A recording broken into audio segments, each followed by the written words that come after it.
No puedo Sí, los hacer primeros 5 o nada. 6 eran, después el resto no.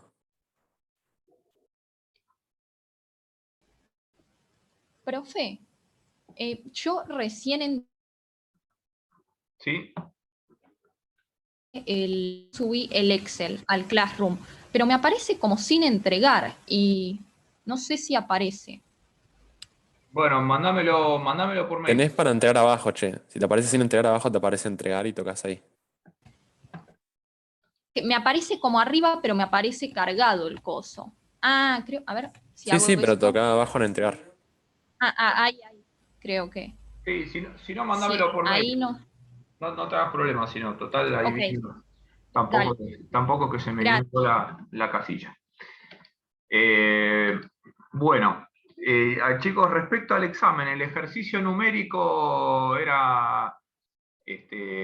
algunas preguntas eran calcadas del ejercicio del último ejercicio que les mostré en clase, eh, sobre, sobre estructura urbana. Digamos, los razonamientos eran los mismos. Que en el borde de la ciudad pagás la misma renta que en el campo, y como gasto total, ahí tenés lo que pagás de renta, más lo que gastás en vestimenta, más lo que gastás en transporte.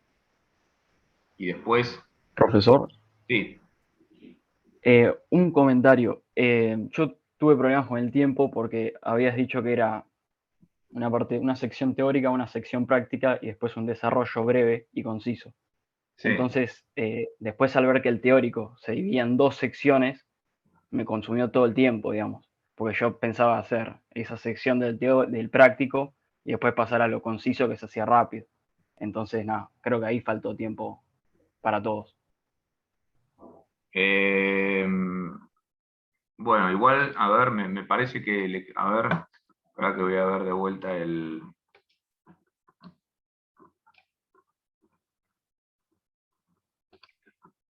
déjame que vea cómo se ve desde la vista del alumno.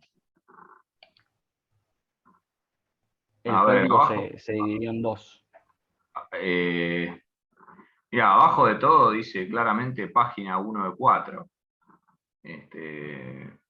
También ustedes, chicos, en los exámenes tienen que aprender, primero tienen que mirar todo el examen. Así que, pero bueno, vamos a ver primero cómo quedan las notas. Nadie desespere y en todo caso después va a haber un recuperatorio. Así que, bueno, vamos a arrancar con el poquito de clase que podemos dar hoy.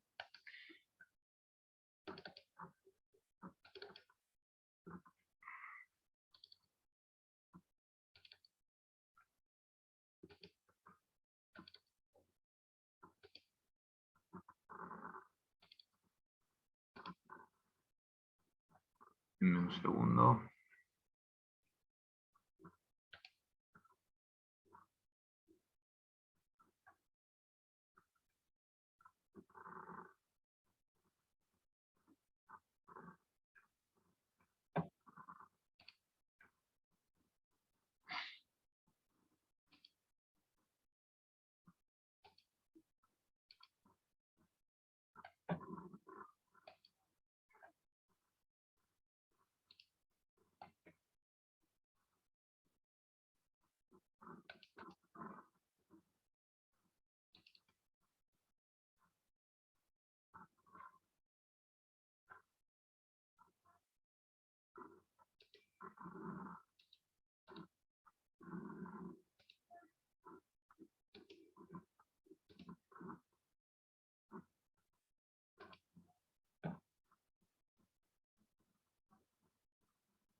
Espérenme chicos un momento que no sé qué pasa que no tengo no tengo a mano la presentación. Denme un segundo.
Bueno, ahora sí.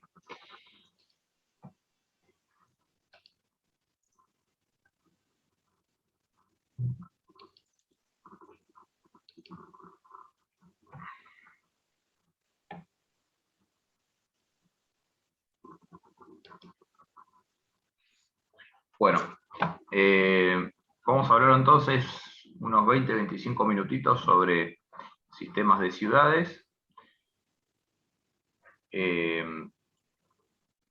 Bien, primero, bueno, como ustedes saben, un sistema es... Perdón que corro esto.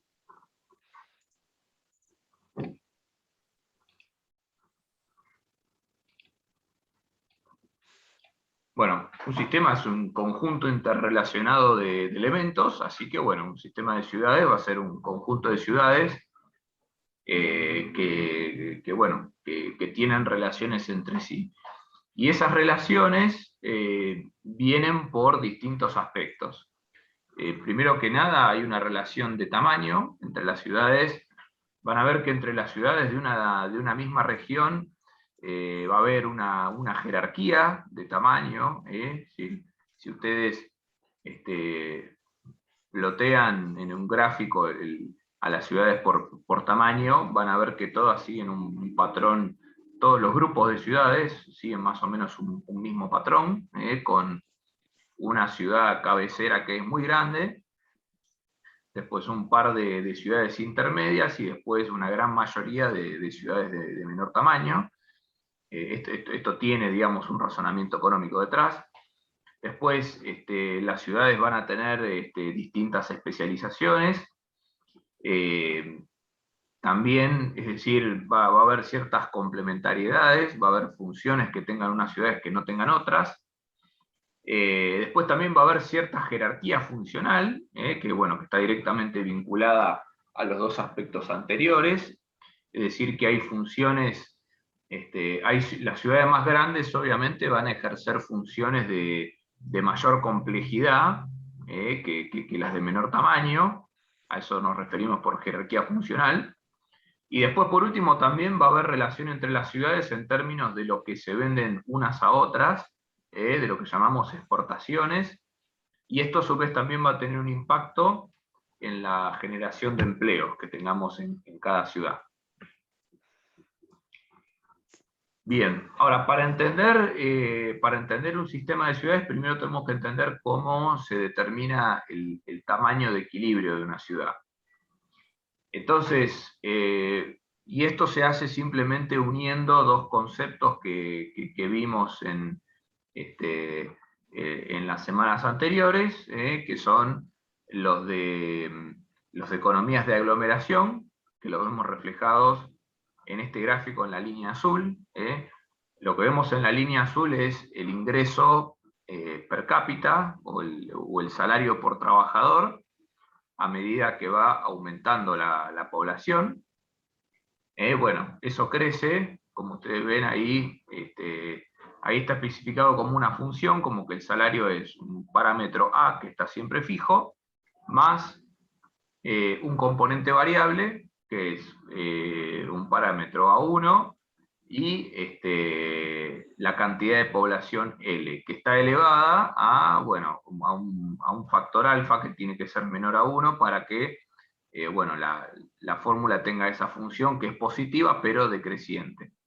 Entonces, eso es lo que nosotros veníamos viendo como la curva que refleja las economías de aglomeración, cómo se incrementa la productividad a medida que se incrementa el tamaño de la ciudad.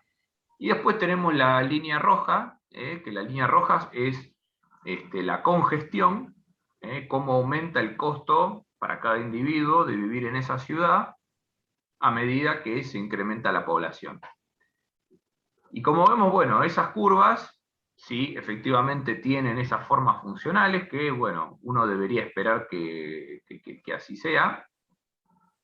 Si no, piensen simplemente, veníamos hablando bastante sobre cómo si yo agrando infinitamente una ciudad, llega a un punto en el cual ya la productividad mucho no va a aumentar.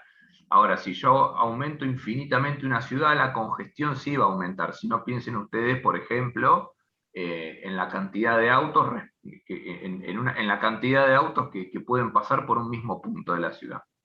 Entonces, bueno, por esos supuestos, es por esos motivos que consideramos razonable que estas curvas tengan esa forma, y si tienen esa forma, se van a cruzar en dos puntos. El que vemos a la izquierda, que bueno, eso es un equilibrio inestable, y el que vemos a la derecha es el equilibrio estable. Fíjense que si yo tomo la diferencia de las dos curvas, obtengo la línea punteada de abajo, que es el beneficio neto que se genera de vivir en una ciudad a medida que aumenta el número de personas que vive ahí.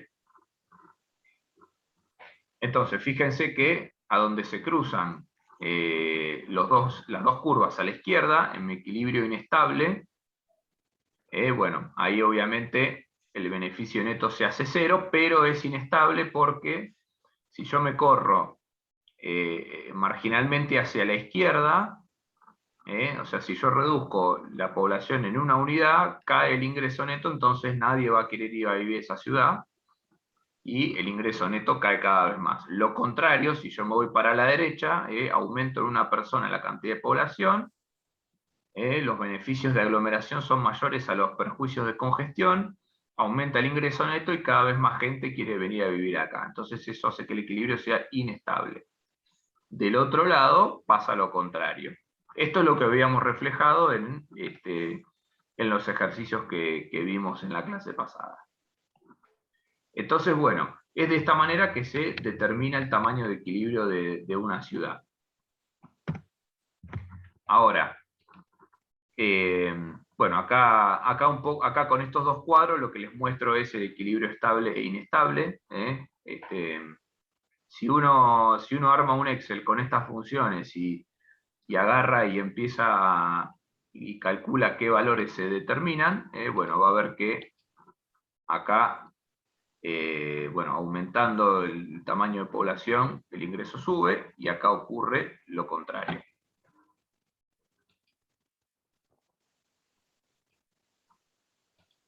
Ahora,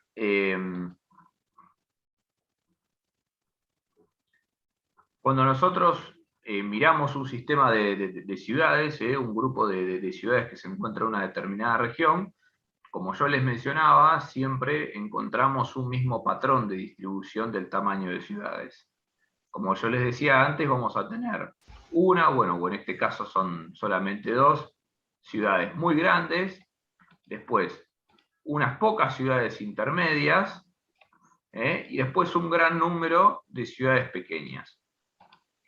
Este patrón se va a replicar, digamos, en distintas escalas geográficas, ¿ok? No siempre va a ser una, pueden excepcionalmente ser dos o tres, pero en distintas escalas geográficas se va a replicar.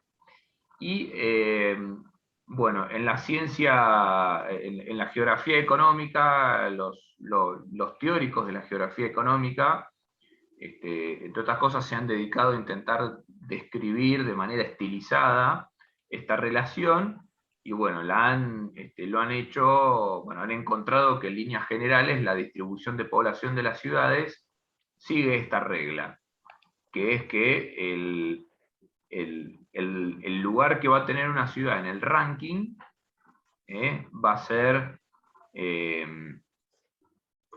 el tamaño de población dividido el máximo, que es n, y eso, nada, elevado a un determinado coeficiente, que bueno, la ciencia se ha dedicado a tratar de estimarlo.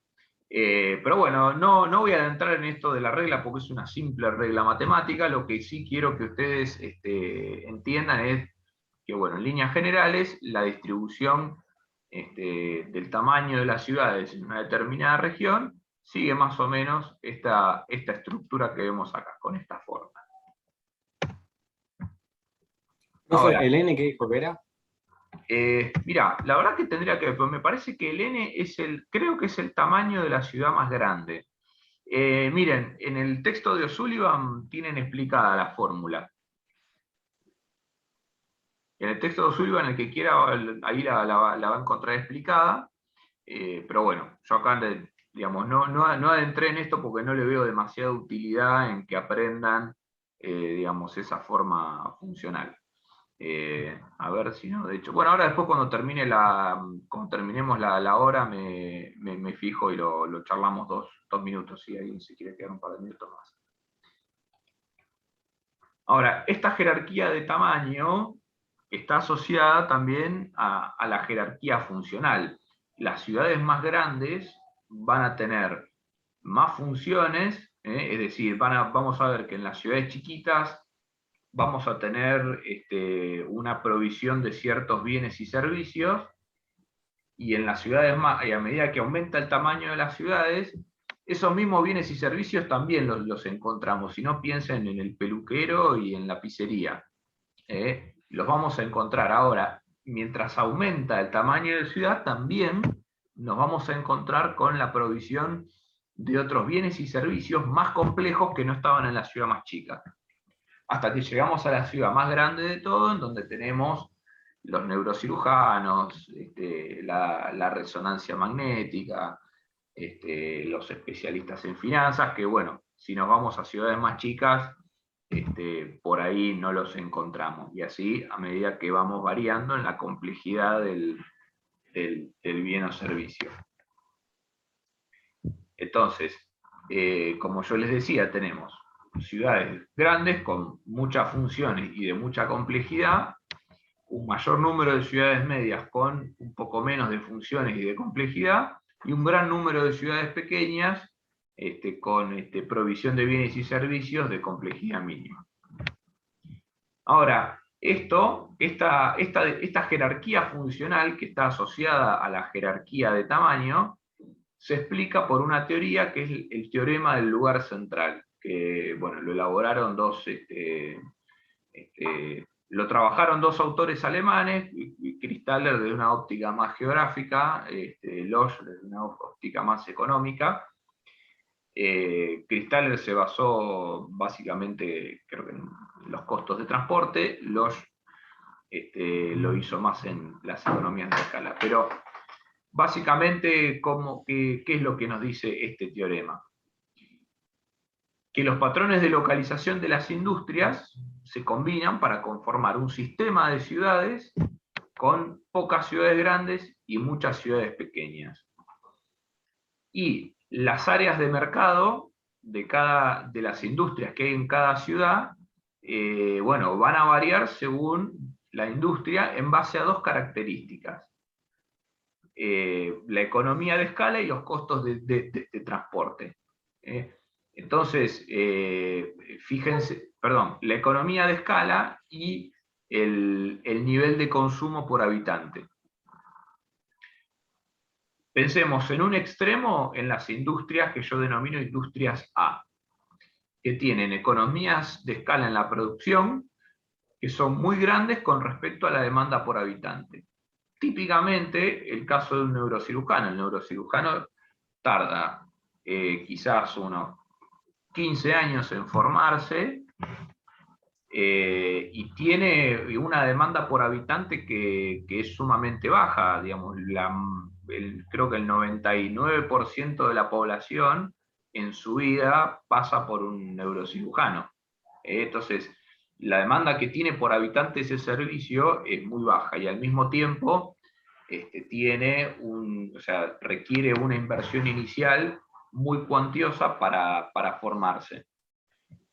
Entonces, al haber un bajo consumo por habitante, esto implica que los costos de transporte, de localizar centralmente este servicio, sin replicarlo en diversas localidades, no es muy alto. ¿Por qué? Porque voy a tener pocas transacciones.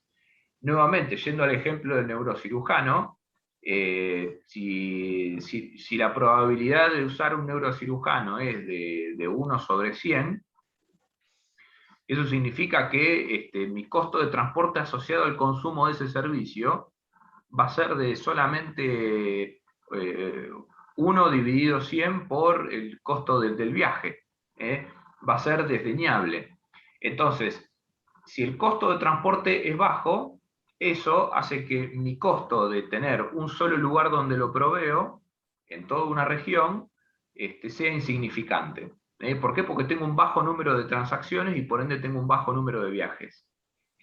Ahora, por el contrario, tengo una economía de escala que es, entre comillas, la puedo denominar que es alta. Entonces eso implica que tengo una ventaja en centralizar la producción de ese servicio. Es decir, en tener un solo neurocirujano para toda una región. Entonces, pongan juntos estos dos hechos. Tengo un bajo consumo por habitante, lo cual me implica una baja cantidad de viajes, pocas transacciones, entonces el costo de transporte tiene un peso desdeñable. Y al mismo tiempo tengo economía de escala en la producción. Si yo pongo juntas estas dos cosas, me conviene que el servicio sea provisto centralmente en una sola localidad. ¿Podrías repetir lo de las economías de escala de producción? Claro, cuando yo tengo economías de escala, lo que me conviene es tener una sola instalación en donde produzco. Porque, a ver, recuerden, si yo tengo economías de escala, supongan, a ver, si un neurocirujano puede atender a 1000 personas, para atender a ese público, entonces no tiene sentido que yo gaste en formar a un neurocirujano más.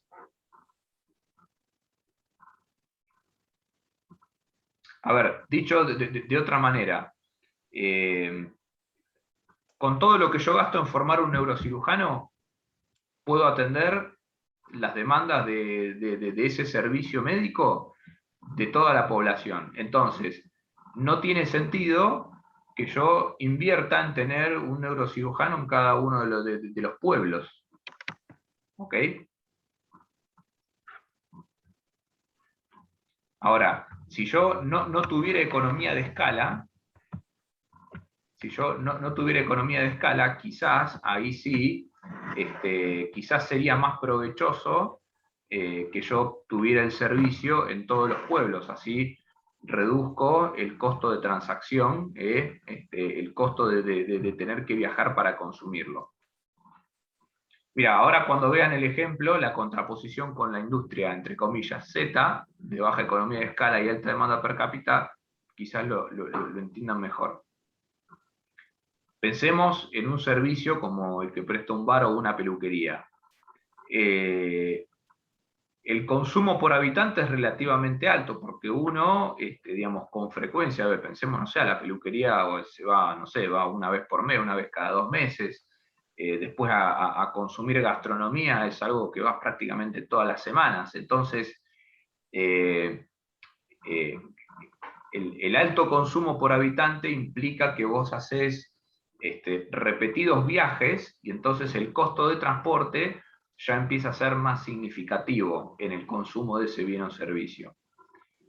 Ahora, por otro lado, la economía de escala es relativamente baja, porque la inversión que vos tenés que hacer para proveer esos servicios es relativamente pequeña, digamos, no necesitas contar con ningún recurso humano que requiera una formación de muchos años, o es un recurso humano que se encuentra con relativa facilidad en el mercado.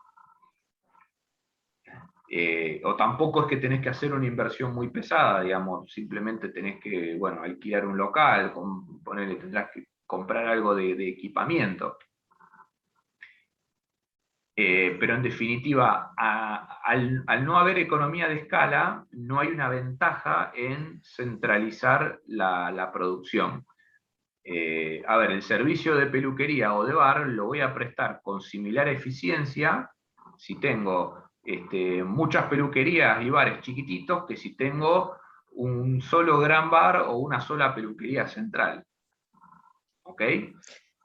Profe, disculpa, yo Sí. ya me tengo que ir yendo, pero ¿esto lo vas a subir? Sí, esta clase la voy a subir. Dale, Igual gracias. hago 2 minutos más y corto. Bueno, Entonces, chicos, bueno, a ver, en definitiva, mientras mayores sean las economías de escala y más bajo el peso de los costos de transacción en el valor total de consumo, mayor va a ser la conveniencia de centralizar la provisión del servicio. Porque, bueno, si tengo economías de escala, evidentemente es porque tengo algún costo fijo dando vuelta y no me conviene replicarlo, me conviene proveer el servicio en un solo lugar y no en muchos lugares, así no replico ese costo. Y bueno, al mismo tiempo, mientras menor es la frecuencia de consumo, que tengo que hacer menos viajes, menor es la pérdida que me genera centralizar esa producción, porque bueno, en ese caso el costo de hacer el viaje va a tener menos impacto. Entonces, es por estos motivos que en las ciudades centrales se concentra la provisión de las industrias de tipo A, y en las ciudades más pequeñas solamente vamos a encontrar industrias Z. Después todo lo que está en el medio, bueno, lo iremos encontrando en ciudades de localización intermedia. Acá lo podemos ejemplificar con un modelito. Tenemos un territorio que inicialmente es uniforme. Las firmas van a elegir en dónde se ubican de acuerdo al acceso a mercado. Las industrias de tipo Z, que bueno, en el gráfico que yo copié del trabajo están con la letra S. Las industrias de tipo Z se van a localizar en todos los puntos del territorio, sean las ciudades, sean grandes, medianas o pequeñas. Las S son las pequeñas, las medianas las M, las grandes la L. A ver, ¿por qué? Porque piensen ustedes que tanto en un pueblo chico como en una gran ciudad, vamos a querer ir vamos a querer ir al bar, a la pizzería, y no vamos a estar dispuestos a viajar 2 horas para irnos a cortar el pelo o para comer una pizza. Y al mismo tiempo, como como los costos fijos de estos negocios son bajos, como tienen baja economía de escala, sí va a haber gente dispuesta a poner la pizzería, la peluquería en un pueblo chico, al igual que en una ciudad grande. Entonces, las industrias Z las vamos a encontrar en todas las ciudades independientemente de su tamaño. Después subimos un escalón en lo que es la complejidad de los bienes y servicios. Tenemos, entonces, en ese escalón arriba de esos bienes y servicios, ya como van a tener una mayor economía de escala en relación a lo que es el costo de transacción asociado al consumo, eso lo vamos a tener localizado en las ciudades intermedias.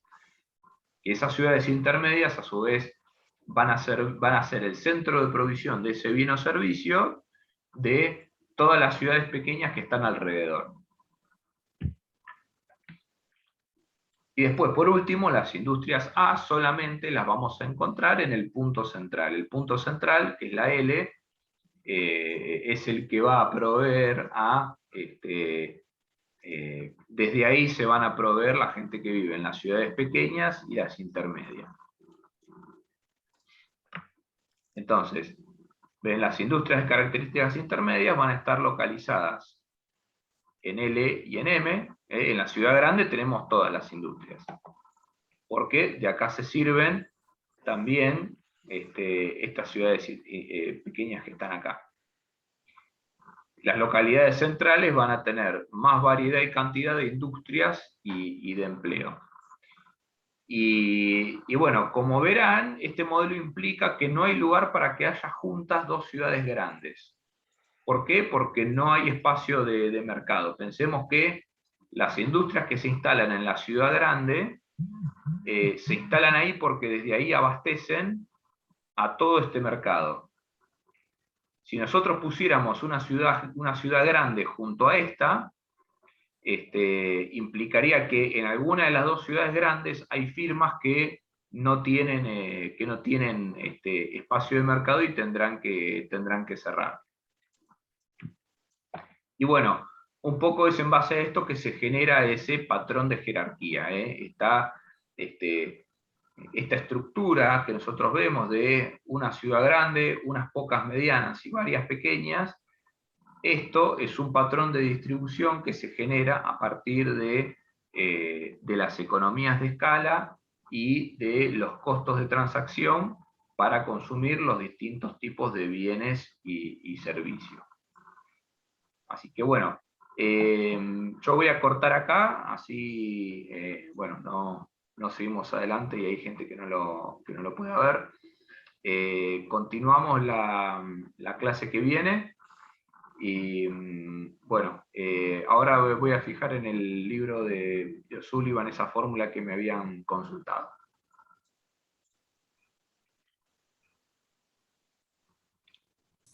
Profe, le hago una consulta. Sí, adelante. De casualidad, la fecha del recuperatorio no es feriado, ¿verdad? ¿Qué fecha hay agenda? ¿Vos lo miraste? Yo no me fijé. Estoy casi seguro que el 12. Si alguien me puede confirmar, mejor. Igual creo que, me parece que no, igual el 12 creo que es martes, ¿eh? Sí, habías dicho 12, pero es martes. Déjame que confirme si es feriado. Ah, ok, igual de todas formas. Porque me parece que se corre el lunes. El día anterior es feriado el lunes. Claro, el feriado creo que es el lunes, me parece que no es el 12. Listo, no hay problema entonces. Gracias. Así que bueno, ahora voy a mirar antes de que se me cierre. A ver.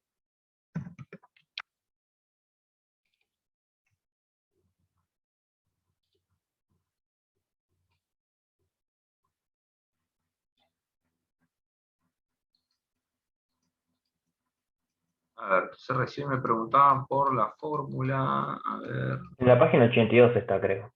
Ah, gracias.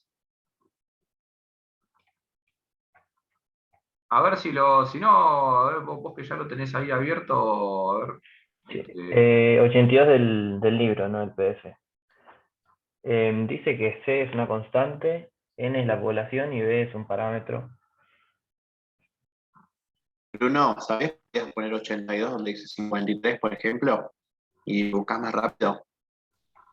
Sí, bueno, igual ya estoy en esto.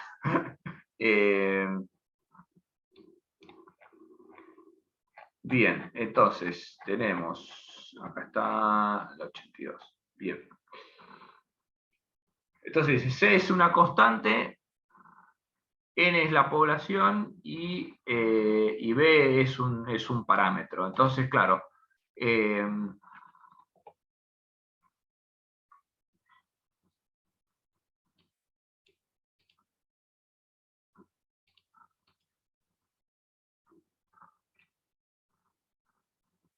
sí, el tema es ver, bueno, esto déjenme que lo siga viendo porque hay que ver cómo se calcula esta constante. Pero me parece que normalmente esa constante, no sé si es la población max. Creo que la constante termina siendo la población de la ciudad más grande, me parece. Pero bueno, la clase esto lo miro bien para la clase que viene y se los explico con más detalle.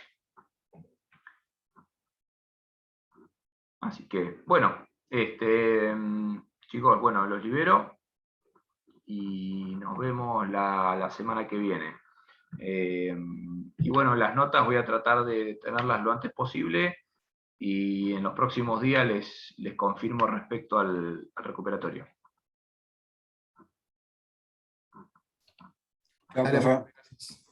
Perfecto, chicos. Vale, suerte. Adiós. Gracias, profe.